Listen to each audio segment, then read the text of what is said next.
రామ్ హీరోగా పూరి జగన్నాథ్ దర్శకత్వంలో రూపొందిన గత ఏడాది ఆగస్టు 15 ప్రేక్షకుల ముందుకొచ్చిన డబుల్ స్మార్ట్ సినిమా డిజాస్టర్ గా అయితే మారింది.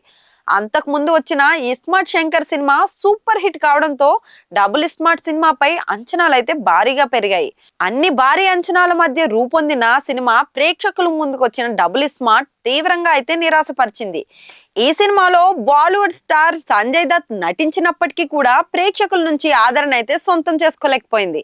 ఇస్మార్ట్ శంకర్ కి నచ్చిన ప్రేక్షకులు ఈ డబుల్ స్మార్ట్ అయితే తిరస్కరించి పూరికైతే షాక్ ఇచ్చారు. తెలుగులో తీవ్రంగా నిరాశపరిచిన డబుల్ స్మార్ట్ సినిమాను హిందీలో ఆర్కేడి స్టూడియోస్ యూట్యూబ్ ఛానల్ ద్వారా గత నెలలో ప్రేక్షకుల ముందుకైతే తీసుకువచ్చారు.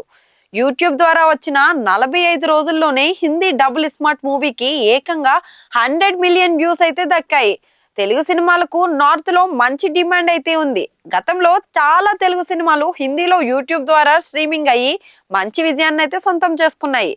100 మిలియన్ వ్యూస్ ను సొంతం చేసుకున్న తెలుగు సినిమాలు చాలానే ఉన్నాయి. కానీ డబుల్ స్మార్ట్ చాలా స్పెషల్ గా అయితే నిలిచింది. యూట్యూబ్ లో స్ట్రీమింగ్ అయిన 45 డేస్ లోనే ఏకంగా 100 మిలియన్ వ్యూస్ ను సొంతం చేసుకోవడం మాత్రమే కాకుండా 1 మిలియన్ లైక్స్ కూడా సొంతం చేసుకుంది. సినిమా గురించి దాదాపు 27,000 మంది కామెంట్స్ రూపంలో తన అభిప్రాయం కూడా షేర్ చేశారు. ఒక్క Telugu cinema Hindi dubbing version కు తక్కువ సమయంలో ఈ స్థాయిలో స్పందన దక్కడం అనేది అరుదుగా చూస్తూ ఉంటాం. పూరి జగన్నాథ్ దర్శకత్వంలో రూపొందడంతో పాటు సంజయ్ దత్ ఈ సినిమాలో కీలక పాత్రలో నటించడం వల్ల హిందీ ప్రేక్షకులు ఈ సినిమాపై అయితే ఆసక్తి కనబరిచారు. రామ్ ప్రస్తుతం మహేష్ బాబు పి దర్శకత్వంలో ఒక సినిమానైతే చేస్తున్నారు. గతేడాదిలో షూటింగ్ ప్రారంభమైన ఈ సినిమాను ఈ ఏడాది ద్వితీయార్థంలో అయితే ప్రేక్షకుల ముందుకు తీసుకొచ్చే అవకాశాలు అయితే ఉన్నాయని మేకర్స్ చెప్తున్నారు.